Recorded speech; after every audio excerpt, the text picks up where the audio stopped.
Good morning student. आज हम पढ़ने वाले हैं मानव उत्सर्जन तंत्र के बारे में। मानव उत्सर्जन तंत्र बेसिकली काम क्या है? मानव उत्सर्जन तंत्र जो होता है वो मुख्य रूप से हमारे बॉडी में जो रक्त होता है उस रक्त में से नाइट्रोजनी उपापचय वर्ज्य पदार्थों को शरीर से बाहर निकालने का कार्य किया जाता है। तो ठीक है, इससे पहले हमने पढ़ा था मानव श्वसन के बारे में। श्वसन के अंदर क्या था? जो रक्त के अंदर CO2 होती थी उस CO2 को शरीर से बाहर निकाला जाता था और उसको फुफ्फुस के माध्यम से फुफ्फुस के द्वारा शरीर से बाहर निकाला जाता था। अब रक्त का शुद्धिकरण की बात आती है। कई बार प्रश्न पूछा जाता है कि रक्त का शुद्धिकरण कहाँ किया जाता है? तो रक्त का शुद्धिकरण जो मुख्य रूप से होता है वो उत्सर्जन तंत्र के माध्यम से किया जाता है। तो आइए हम सबसे पहले डेफिनेशन को देखें कि वह जैव प्रक्रम जिसमें नाइट्रोजन युक्त हानिकारक उपापचयी वर्ज्य पदार्थों का निष्कासन होता है उत्सर्जन कहलाता है। इसका मतलब क्या हो गया कि वह जैव प्रक्रम, यानी कि हमने पूरा जैव प्रक्रम पढ़ा, उसी जैव प्रक्रम के अंदर हमने ये भी देखा था कि कैसे पोषण होता था, कैसे पाचन होता था, कैसे उसका अवशोषण होता था भोजन का, किस प्रकार से हमें ऊर्जा प्राप्त होती थी, श्वसन ऊर्जा के लिए किस प्रकार से उत्तरदायी होता है। उसके पश्चात लास्ट में जो कचरा बचता है, हानिकारक वर्ज्य पदार्थ होते हैं, उनका उत्सर्जन कैसे होता है, इसके लिए हम आज पढ़ने वाले हैं। तो इसका मतलब वह जैव प्रक्रम जिसमें नाइट्रोजन युक्त हानिकारक उपापचयी वर्ज्य पदार्थों का शरीर से निष्कासन होता है। उपापचय यानी पाचन के पश्चात जो कुछ भी ऊर्जा तथा ऊर्जा के साथ साथ में जो हानिकारक पदार्थ होते हैं जो हमारे रक्त के अंदर पाए जाते हैं, तो रक्त के अंदर से बाहर निकालना आवश्यक होता है। रक्त का शुद्धिकरण करना आवश्यक होता है। यदि रक्त शुद्ध नहीं होगा तो विभिन्न प्रकार की बीमारियों से ग्रसित होंगे और लास्ट में इंसान की मृत्यु तक हो सकती है। ठीक है, अब आइए हम जानते हैं कि मुख्य रूप से मानव उत्सर्जन तंत्र के अंदर कौन कौन सी चीजें पाई जाती है। तो मुख्य रूप से मानव उत्सर्जन तंत्र के अंदर दो किडनी पाई जाती है जिसको वृक्क कहा जाता है, ठीक है ना। एक मूत्राशय होता है, गॉल ब्लैडर भी कहा जाता है जिसको, और एक होता है मूत्रमार्ग तथा दो होती है मूत्रवाहिनियां। अब समझो मेरी बात गौर से। यहाँ पे क्या हो रहा है? मानव उत्सर्जन तंत्र के अंदर क्या होता है? दोनों किडनियां जो होती है महाशिरा तथा महाधमनी से अटैच होती है, ठीक है ना।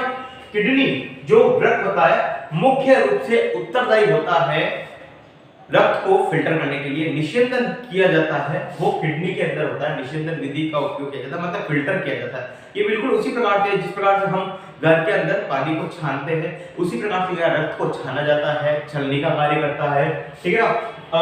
वृक्क के अंदर छलनी का कार्य करता है वृक्क, और वृक्क के अंदर रक्त को शुद्ध किया जाता है और यहाँ से क्या होता है कि रक्त शुद्ध रक्त वापस बाहर निकल जाता है और जो नाइट्रोजनी पदार्थ होते हैं वो जल के अंदर मिलकर मूत्र का निर्माण करते हैं। क्या निर्माण करते हैं?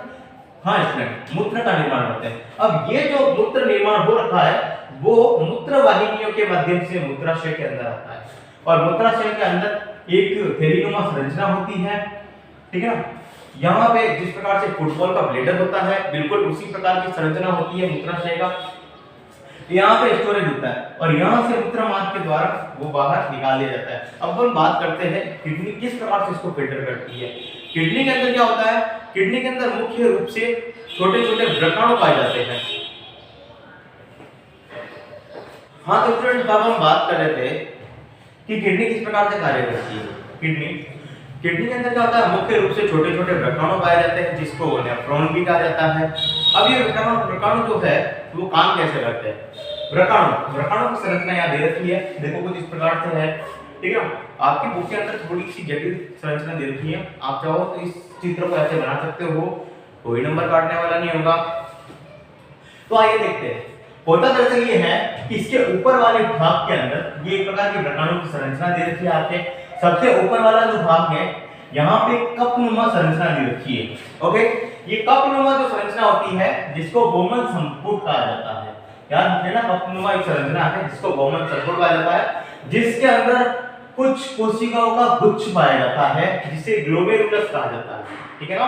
कोशिकाओं का गुच्छ जो होता है वो गोमन संपुट के अंदर पाया जाता है, जिसके अंदर कोशिका गुच्छ को ग्लोमेरुलस कहा जाता है, ग्लोमेरुलस, ओके। अब यहाँ पे कोशिका गुच्छ में होता क्या है? यहाँ पे दो प्रकार की धमनिका दे रखी है, एक है अभिवाही तथा दूसरी होती है अपवाही। मुख्य रूप से इन दोनों में कई बार अंतर पूछा जाता है कि व्रताणु के अंदर अभिवाही धमनिका तथा अपवाही धमनिका मुख्य रूप से कार्य क्या करती है। तो अभिवाही धमनिका क्या कार्य करती है? शरीर के अंदर जो अशुद्ध रक्त होता है ना, अशुद्ध रक्त का मतलब ये हो गया जिसके अंदर नाइट्रोजन पदार्थ मिला हुआ रक्त है, ठीक है ना। तो वो जो है वो अभिवाही धमनियों द्वारा यहाँ पर लाया जाता है, इस स्थान पर लाया जाता है अशुद्ध रक्त, ठीक है ना। अभिवाही धमनी के माध्यम से कोशिका गुच्छ यानी ग्लोमेरुलस में लाया जाता है। अब यहाँ पे क्या होता है, यहाँ पर जो अशुद्ध रक्त होता है पानी के साथ में उस अशुद्धि को बाहर निकालता है तथा शुद्ध रक्त जो होता है वो अपवाही धमनिका के द्वारा बाहर निकल जाता है। इसका मतलब क्या हो गया, अभिवाही धमनिका में अशुद्ध रक्त होता है, ठीक है ना, और अपवाही के अंदर क्या होता है, शुद्ध रक्त होता है। अब एक चीज का ध्यान रखना कि अभिवाही धमनिका के अंदर जो अशुद्ध रक्त आता है वहां पर इसका रक्तचाप जो होता है वो बहुत उच्च होता है, यानी कि यहाँ उच्च रक्तचाप पाया जाता है। मतलब फिल्टर होने के बाद जो शुद्ध रक्त निकलता है बाहर की ओर उसका रक्तचाप थोड़ा कम होता है, थोड़ा निम्न रक्तचाप होता है कंपैरेटिवली अभिवाही धमनिका के, ठीक है ना। अब आइए बात करते हैं यहाँ पे होता क्या है। यहाँ पे जो कोशिका के कुछ होते हैं जहाँ पर रक्त फिल्टर हुआ है, फिल्टर होने के बाद यहाँ अपशिष्ट पदार्थ तथा कुछ और अन्य पदार्थ भी जो हमारे शरीर के लिए आवश्यक तत्व भी होते हैं, ठीक है ना, वो यहाँ पर अलग हो जाते हैं, ठीक है ना। तो कुछ अपशिष्ट तथा कुछ आवश्यक पदार्थ भी यहाँ पे इकट्ठे हो जाते हैं बोमन संकुल के अंदर।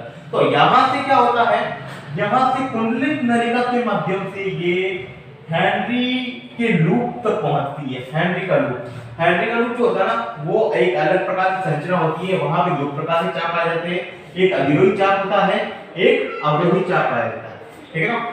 यहाँ पे क्या हो रहा है कि कुंडलित नलिका के अंदर देखिए आप, कुंडलित नलिका के अंदर क्या हो रहा है कि भाई यहाँ पे आगे हेनरी लूप की जुड़ी होती है तथा हेनरी लूप वाइलिंग पे जाकर मिल जाती है, ठीक है ना। यहाँ पे सबसे पहले क्या होगा, वृक्क धमनी जो है, वृक्की धमनी अभिवाही धमनी तथा अपवाही धमनी है। यहाँ से जो रक्त है वो कहाँ जाता है, बमन संकुल के अंदर, कोशिका गुच्छ के अंदर। कोशिका गुच्छ के अंदर निषेचन होता है, फिल्टर होता है। फिल्टर के साथ साथ में कुछ इंपॉर्टेंट तत्व मैंने अभी बताया आपको, कुछ इंपॉर्टेंट तत्व होते हैं जैसे कि ग्लूकोज हो गया, अमीनो अम्ल हो गया तथा लवण हो गया। ये भी क्या होते हैं, नाइट्रोजन ऑक्साइड पदार्थ के साथ साथ में फिल्टर होकर अलग हो जाते हैं। परंतु नाइट्रोजन ऑक्साइड पदार्थ जो होता है वो तो हमारे शरीर के लिए हानिकारक है, जिसको बाहर निकालना जरूरी है। परंतु अगर ग्लूकोज और अमीनो अम्ल तथा लवण है उनको निष्कासन करना आवश्यक नहीं होता है, ये हमारे शरीर के लिए आवश्यक होता है, उसको निष्कासित करना नहीं चाहिए, नहीं होना चाहिए, ठीक है ना।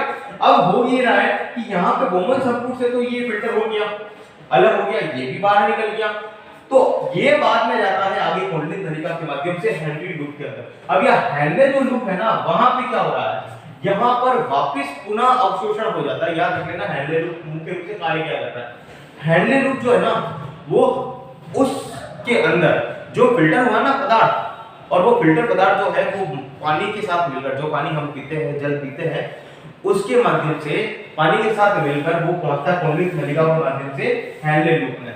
और हेनरी लूप में क्या हो गया, नाइट्रोजनी पदार्थ भी है, ठीक है ना। और इसके साथ साथ क्या हो गया, नाइट्रोजनी पदार्थ के साथ साथ में क्या हो गया, ग्लूकोज, अमीनो अम्ल तथा लवण भी इसके साथ में मिल जाता है। हमें नाइट्रोजनी पदार्थ को बाहर निकालना है। नाइट्रोजनी पदार्थ मैंने आपको पहले बताया था, यूरिक एसिड हो गया यानी यूरिक अम्ल हो गया, यूरिया हो गया, ये सारी चीज हमारे शरीर के लिए नुकसानदेह होती है, शरीर में जमा हो जाती है तो शरीर चल फिर नहीं सकता, उठना बैठना मुश्किल हो जाता है, जॉइंट्स चलने बंद हो जाते हैं, शरीर के अंदर विषैले पदार्थ निर्माण हो जाता है, शरीर खराब होने लगता है और फाइनली मर भी सकता है। हमने आपको पहले बता दिया था। तो यहाँ पे क्या था, ग्लूकोज, अमीनो अम्ल तथा लवण ये भी नाइट्रोजनी पदार्थ के साथ मिलना होता है और कुंडलित नलिकाओं के माध्यम से क्या होता है, हेनरी लूप पर पहुंचता है। हेनरी लूप के अंदर क्या होता है कि यहाँ पे फिर से अवशोषण कर दिया जाता है, किनका, ग्लूकोज, अमीनो अम्ल तथा लवण का, और वापस शरीर के अंदर पहुंचा दिया जाता है, क्योंकि इनकी आवश्यकता शरीर के अंदर ज्यादा होती है। ग्लूकोज और ये सारी चीजें शरीर से बाहर नहीं जानी चाहिए, ठीक है ना। तो यहाँ पे इनका वापस अवशोषण कर लिया जाता है तथा बचा हुआ जो नाइट्रोजनी पदार्थ है वो यहाँ से अधिरोही चाप से यहाँ से वापस अवशोषित हो जाता है, मुख्य रूप से ग्लूकोज, अमीनो अम्ल तथा लवण तथा अवरोही चाप के माध्यम से बचा हुआ नाइट्रोजन अपशिष्ट जो होता है वो संग्राहक नलिका तथा दूरस्थ कुंडलित नलिका के माध्यम से पहुंच जाता है सामान्य संग्राहक नलिका से। यहाँ संग्राहक नलिका के माध्यम से ये पहुंचता है मूत्रवाहिनी, यहाँ पे देखो मूत्रवाहिनी, और इसी मूत्रवाहिनी के माध्यम से ये पहुंच जाता है वापस मूत्राशय के अंदर, मूत्राशय के अंदर पहुंचने के बाद में ये मूत्र मार्ग के द्वारा बाहर निकल जाता है। तो इस प्रकार से हमने उदजन तंत्र के अंदर प्रकरणों की विशेष संरचना के ऊपर ध्यान दिया, पढ़ा हमने ये किस प्रकार से कार्य करता है। किस प्रकार से फिल्टर करता है। तो याद रख लेना स्टूडेंट, अगर ये कहा जाता है कि शरीर के अंदर रक्त का शुद्धिकरण कौन करता है, तो वृक्क करता है, ठीक है ना, जिसको वृक्क कहा जाता है, जिसको किडनी कहा जाता है। तो मुख्य रूप से शरीर के अंदर रक्त का शुद्धिकरण यहाँ होता है, ठीक है ना। अब अपन एक चीज पे फोकस करना चाहेंगे, ठीक है ना, कि किस प्रकार से अगर मान लीजिए किडनी खराब हो जाती है, तो किडनी खराब होने पे आपने नाम सुना होगा डायलिसिस के बारे में। तो डायलिसिस जो होता है वो शरीर के अंदर कृत्रिम रूप से रक्त की शुद्धिकरण की बात की जाती है। कृत्रिम रूप से रक्त का शुद्धिकरण करने के लिए डायलिसिस का उपयोग किया जाता है। तो आप एक चीज मान के चलना कि अगर किडनी जो है एक दिन के अंदर मुख्य रूप से 180 लीटर ठीक है ना पदार्थ को फिल्टर करती है, उसके बावजूद दिन भर के अंदर क्या होता है, मुश्किल से 1 या 2 लीटर जो होता है वो मूत्र बाहर की ओर निष्कासित होता है। इसका मतलब क्या हो गया, बाकी जो है वो वापस इंपॉर्टेंट पदार्थ होते हैं, ठीक है ना, जो ग्लूकोज अमीनो अम्ल तथा लवण के रूप में पाए जाते हैं साथ में, जो वापस ऑक्सीडाइज होकर कहां चले जाते हैं, इसी के अंदर पहुंच जाते हैं। कहां पे, बॉडी के अंदर पहुंच जाते हैं, ठीक है ना। मित्र दोस्तों, आज हमने मानव उत्सर्जन तंत्र के बारे में पढ़ा था, ठीक है ना। तो आप लोगों का ये इस चैप्टर का अंतिम टॉपिक था, ठीक है ना। आप लोगों को ये सारा का सारा काम आपकी कॉपी में करना है। ये चैप्टर आज अंतिम टॉपिक के साथ में समाप्त हो गया है। अगली बार हम जब मिलेंगे एक नए टॉपिक के साथ में, एक नए चैप्टर के साथ में, क्योंकि हम जानते हैं कोरोना पैंडेमिक चल रहा है, आपका कोर्स कंप्लीट करवाना आवश्यक हो रखा है। तो ये वाला चैप्टर आपके कोर्स का एक और समाप्त हो गया है। अब पीछे जो 2 या 3 चैप्टर बचे हुए हैं वो ऑनलाइन या ऑफलाइन, अगर सरकार ने आज्ञा दी तो ऑफलाइन भी हो गई, नहीं तो ऑनलाइन के माध्यम से भी समय समय पर क्लासें आपकी कंडक्ट की जाएगी और समाप्त की जाएगी। तो आपका ये आज का होमवर्क ये है कि मानव उत्सर्जन तंत्र के ऊपर आपको विशेष टिप्पणी तथा विशेष वर्णन विद डायग्राम आपको अपनी कॉपी के अंदर करना है, और जब आपको कहा जाए तो आपको कॉपी चेक करवाने के लिए आना है, ठीक है ना। Thank you.